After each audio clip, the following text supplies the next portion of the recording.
네, 안녕하세요. 저는 가톨릭대학교 부천성모병원 신경외과 박익성 교수입니다.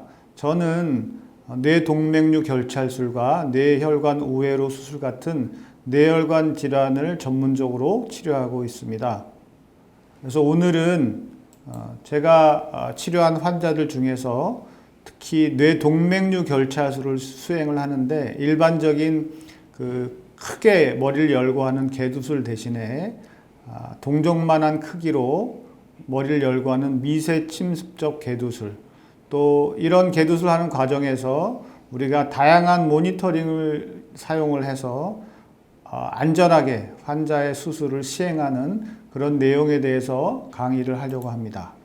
이 뇌혈관 수술은 과거에는 이런 모니터링이 없이 많이 수술을 해왔는데 점점점 여러 가지 수술 중에 이런 감시장치를 이용해서 수술의 효과를 극대화하고 또 합병증을 방지하고 또 환자한테 발생할 수 있는 그런 문제를 최소화하는 그런 최선의 치료 방법이 되겠습니다. 예를 들어서 여기 중대뇌동맥에 이런 이제 동맥류가 있는데 우리가 과거에는 모양을 어떻게 맞추어서 클립을 적절한 것을 선택을 해서 치료를 하느냐에 관심이었다 그러면 최근에는 이런 결찰술을 한 이후에 수술 중에 혈류의 모양을 볼 수 있는 ICG라든지 또는 마이크로 도플러 또 이런 다양한 모니터링 기구를 사용해서 수술의 결과를 최상의 결과를 낳을 수 있도록 노력을 하는 것입니다. 대표적인 게 우리가 수술 중에 이 비스 모니터링은 마취의 정도를 측정하는 건데요. 이걸 사용해서 환자의 마취가 너무 깊지도 않게 또는 너무 낮지도 않게 이런 거를 유지를 하는데 굉장히 도움이 되는 이런 장치고요. 이런 장치가 유용한 것은 우리가 수술 중 임시 결찰을 했을 때 그러면 얼마나 환자의 뇌가 잘 견딜 수 있을까? 이게 펜토바비탈을 이용을 해가지고 템포라리 클립을 하니까 한 10분 정도까지는 안전하게 결찰을 하고 그 이상이 지나가면 브레인 프로텍션의 효과가 떨어지기 때문에 추가적인 약물을 더 투여해야 되는 이런 연구를 시행을 했었는데 바로 이런 비스 모니터링을 이용해서 이런 걸 확인할 수가 있었습니다. 또 우리가 수술을 할 때 눈으로 직접 보는 거죠. 수술 미러를 사용해서 보거나 이렇게 이 경우에 중대뇌동맥에 있는 렌티큘러 스트레이트 아테리가 이렇게 꺾이니까 갑자기 마비가 왔습니다. 그래서 이걸 이렇게 펴주니까 회복이 됐는데 눈으로 보는 것도 물론 중요한 감시 방법인데 그보다 더 중요한 것은 이런 내시경, 신경 내시경을 사용하면 눈으로 보는 것보다 좀 더 넓은 앵글에서 우리가 볼 수가 있습니다. 자, 이런 내시경을 통해서 이게 보면 이 뇌동맥류, 뇌혈관이 있고 이 뇌동맥류, 엔티리어 코로이달 아테리인데 이 뒤쪽에 숨어있는 혈관이 그냥 직접적인 각도에서는 잘 보이지가 않는데 내시경을 통해서 보면 이렇게 뒤쪽에 있는 굉장히 중요한 엔티리어 코로이달 아테리죠. 이 혈관을 보존을 하는 것이 이 동맥류 수술의 핵심인데 이런 내시경을 통해서 이런 시야를 확보를 하고 안전하게 이 혈관을 보존을 할 수가 있습니다. 클립을 하기 전이고 클립을 한 이후에 엔테리어 코로이달 아테리가 이렇게 보존된 걸 확인할 수 있는데 이런 시야는 마이크로스코프 하에서는 확인할 수가 없습니다. 이런 내시경을 안에다 집어넣고 봐야지만 시야가 가능하겠죠. 또 눈으로 보는 것 중에 요즘에 많이 하고 있는 게 플로레센스 마이크로스코프인데 대표적인 ICG나 플로레센트를 통해서 수술 중에 혈관 내의 흐름을 혈류를 직접 눈으로 볼 수 있는 이런 장비들이 있습니다. 또 뇌혈류를 감시하는 장비 중에 대표적인 게 마이크로베스큘라 도플러죠. 우리가 뇌혈관 수술할 때 가장 기본적으로 꼭 필요한 장비가 도플러입니다. 뇌혈류는 사실 눈으로 보이지 않기 때문에요. 이런 도플러가 일반적으로 아주 저사양에서부터 고급 사양까지 다양하게 도플러를 이용해서 뇌혈류를 측정하고 뇌혈류가 유지되는 걸 확인할 수가 있습니다. 저희 병원에서 사용하고 있는 것은 트랜스크라니얼 도플러의 아주 작은 마이크로 프로브를 이용해서 사용을 하는 거고요. 그래서 이 도플러는 이렇게 뇌혈류의 흐름의 방향에 따라서 즉 멀어지느냐 가까워지느냐에 따라서 이런 파형이 위로 나오고 아래로 나오는 걸 알 수 있어서 우리가 도플러를 갖다 대면 뇌혈류의 방향 또 속도를 측정할 수가 있습니다. 그런데 이러한 도플러를 적용을 할 때 적용하는 각도에 따라서 우리가 측정할 수 있는 에러가 굉장히 차이가 많습니다. 이렇게 직각으로 되면 거의 잘 보이지가 않죠. 그래서 어느 정도 눕혀서 재야 되기 때문에 즉 이 말은 일관성이 없을 수 있다는 거죠. 도플러에 있어서는. 그래서 도플러를 우리가 보는 것은 뇌 혈류, 방향, 그 다음에 리지스턴스 같은 거를 이제 볼 수가 있는데요. 이보다 더 발전된 것이 이제 플로우미터입니다. 이 플로우미터는 뇌 혈류를 직접 측정하는 것입니다. 이 혈관 내에다 이렇게 프로브를 감아서 이 혈관 직경에 따라서 이렇게 다양한 사이즈가 준비가 되어 있고 이 혈관을 감싸면 혈류의 실제 값이 이렇게 숫자로 이렇게 나오게 됩니다. 그래서 우리가 여기 동맥류를 이제 잡기 전에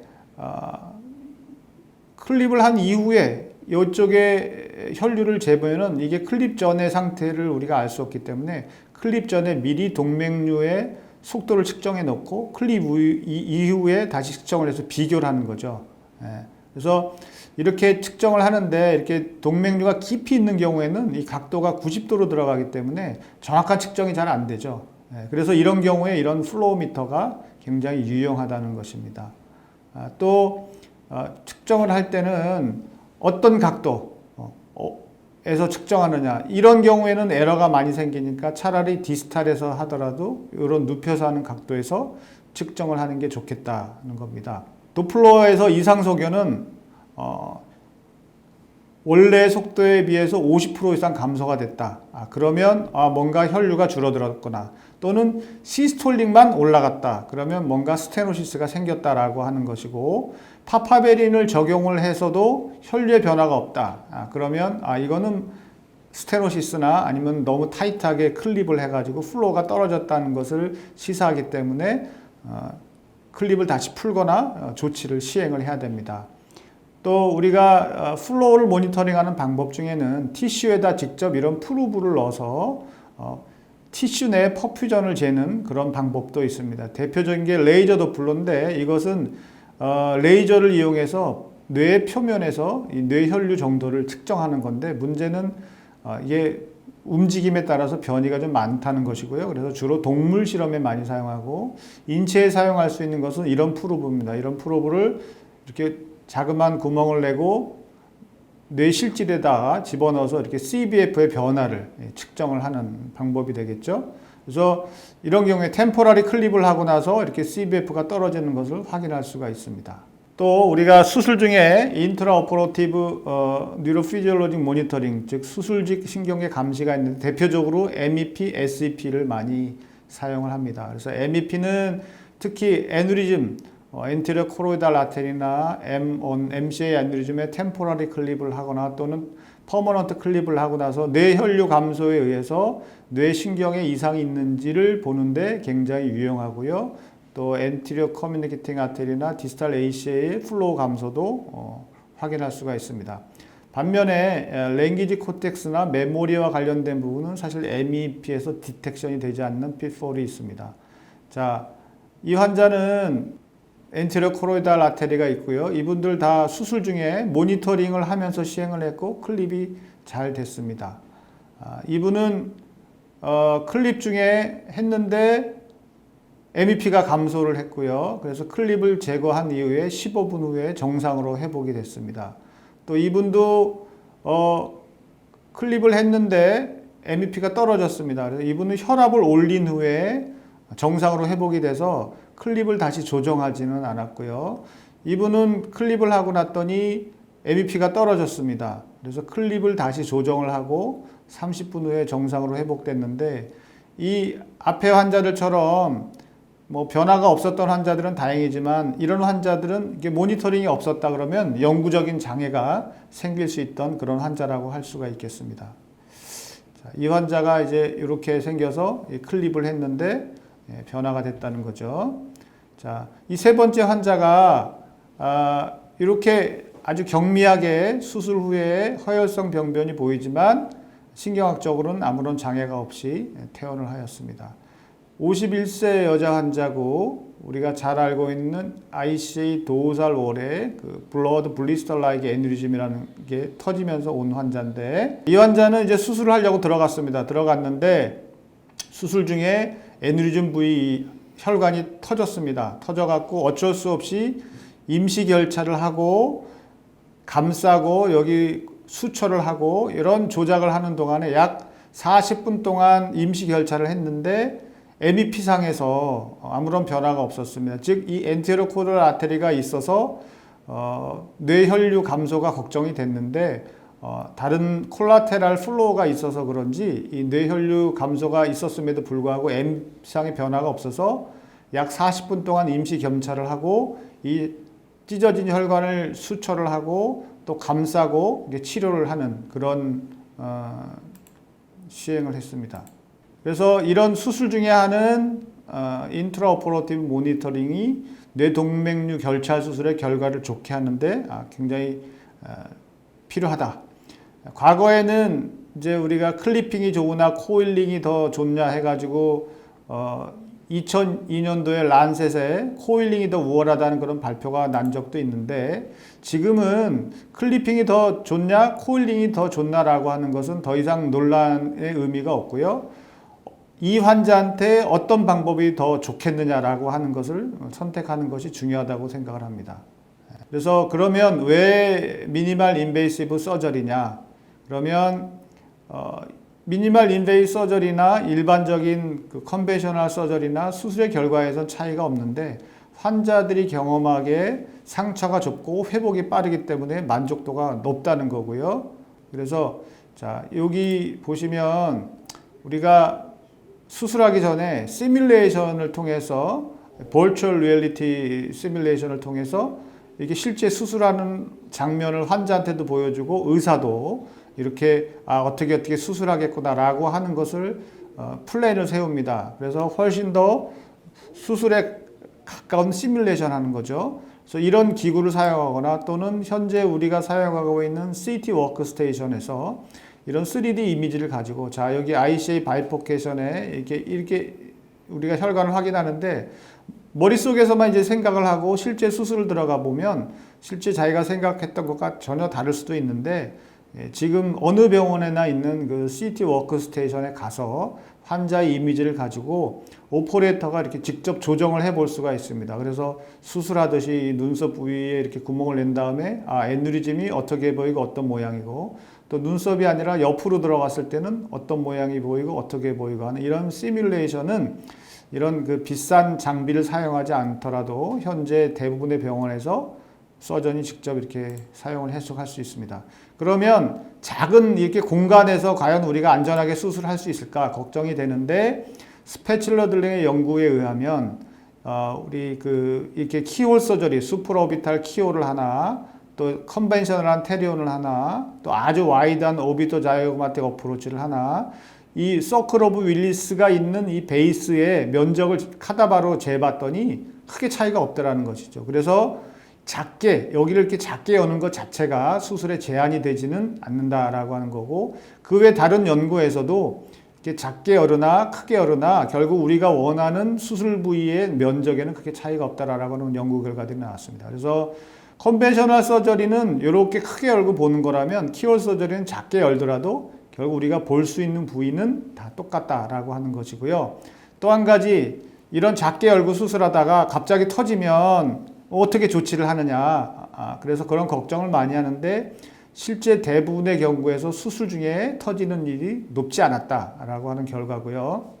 저희 병원에서 약 11년 동안에 230예의 그 애뉴리즘의 키홀 서저리를 시행을 했는데, 처음에 과거에는 이렇게 크게 열었던 것을 이렇게 작게 시행하다가 점점점 해서 최근에는 다 이렇게 아주 작은 2cm 내의 크기로 개두술을 시행을 하고 수술을 시행했습니다. 또 이쪽 부분도 이렇게 작은 해서 이런 테리오난 접근법이 우리는 굉장히 익숙한 방법이죠. 그래서 중대뇌 동맥의 동맥류 파열되든 비파열이든 이 정도 크기의 개두술을 가지고 동맥류를 할 수 있는데, 장점은 회복이 매우 빠르다는 것, 그 다음에 머리를 크게 깎지 않고 수술할 수 있다는 것이죠. 자, 43세 여자 환자고요. 이렇게 작게 보이는데 오토미가 작습니다. 이 크기가 여기 3cm 정도 되고요. 이렇게 들어가서 실비안을 열고 이 동맥류 이제 비파일 동맥류지만 굉장히 얇고 터질 듯한 모양이죠. 그래서 플로우미터, 아까 플로우미터로 미리 클립을 하기 전에 측정을 하고요. 사이즈 제법은 5mm 정도 됩니다. 그래서 클립을 이용해서 클립을 하고요. 네. 그 다음에 다시 이제 도플러를 이용해서 측정을 하고 플로우가 잘 가는지, 이쪽에 이제 넥이 좀 남아서 다시 클립을 했습니다. 그래서 다시 뒤쪽에 남은 넥이 없는지, 혈류는 잘 가는지 이제 모양을 관찰하고 미러를 사용해 가지고 뒤쪽에도 확인을 하는 거죠. 다른 혈관에 문제는 없는지, 혈류가 잘 유지가 되는지 하고, 그다음에 이 플로미터를 사용해 갖고 뇌 혈류를 이제 측정을 했습니다. 그리고 이쪽 이제 양쪽에 하는 거죠. 그다음에 어디셔널로 안전하게 부스터 클립을 하나 더 하고, ICG를 통해서 애누리즘은 이렇게 차는 게 안 보이죠. 그 다음 페어런트 베셀이 이렇게 플로우가 잘 유지되는 것을 확인을 했습니다. 그래서 수술 후의 모습이고요. 또 이런 테리오날 어프로치가 작은 사이즈의 동맥류만 가능한 게 아니라 이렇게 크고 복잡한 모양의 것도 다 이런 키홀 서저리를 통해서 동맥류 치료를 할 수 있었습니다. 제가 치료한 환자들 이렇게 스키마틱하게 그린 건데, 이렇게 컴플렉스 쉐입도 또는 멀티플 애누리즘, 또 코일 이후에 다른 데 생긴 애누리즘 등도 다 이런 키홀 서저리로 치료가 가능했습니다. 그래서 이런 환자들의 예를 보시면 여기 테리온에 있는 개두슬의 크기가 다 아주 작은 동전만한 이 정도 크기로 수술이 가능했다는 거죠.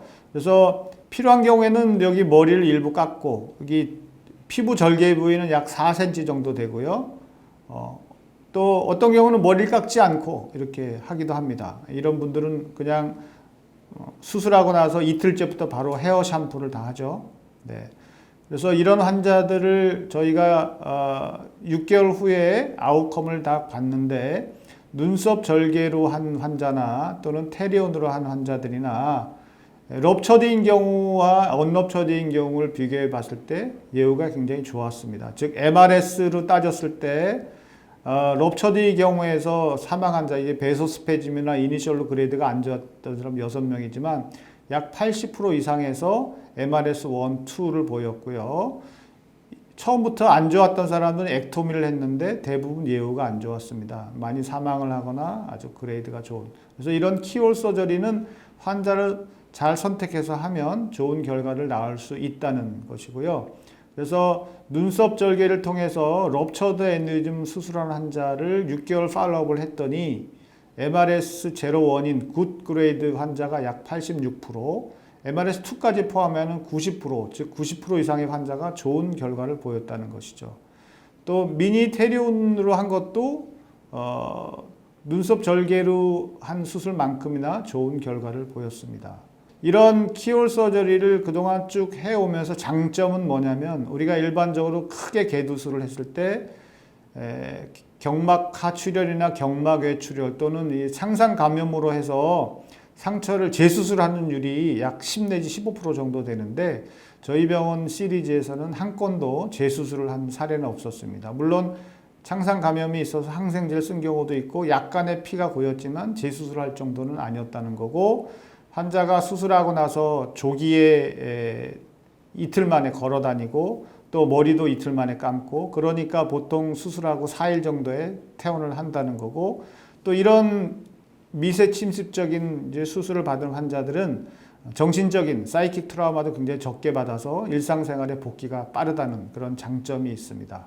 결론적으로는 우리가 수술을 할 때 가능한 한 모든 모니터링 방법, 그러니까 인트라오퍼러티브 뉴로피지올로직 모니터링이나 또 ICG나 또 눈으로 볼 수 있는 엔도스코피나 이런 걸 통해서 최대한 모니터링을 하면서 또 창성 부위를 최소한도로 절개하고 하는 미니멀 인베이시브를 시도를 하는 것이 환자의 아웃컴도 좋게 하고 환자의 만족도도 높이고 또 앞으로 우리가 지향해 나가야 될 뇌동맥류 수술의 방법이 아닐까 이렇게 생각을 합니다.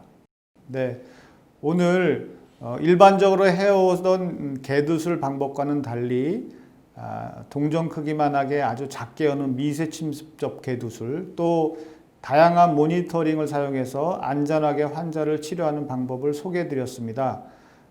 요즘은 엔도베스큘라 코일링이나 스태팅처럼 미세 침습적인 방법들이 각광을 받고 있고 또 앞으로 발전해 나가야 되는 방향인데, 개두술에 있어서도 이런 미세 침습적 개두술을 여러분들이 받아들이고 배우고 익히고 많이 실행하는 그런 계기가 되었으면 좋겠습니다. 네, 감사합니다.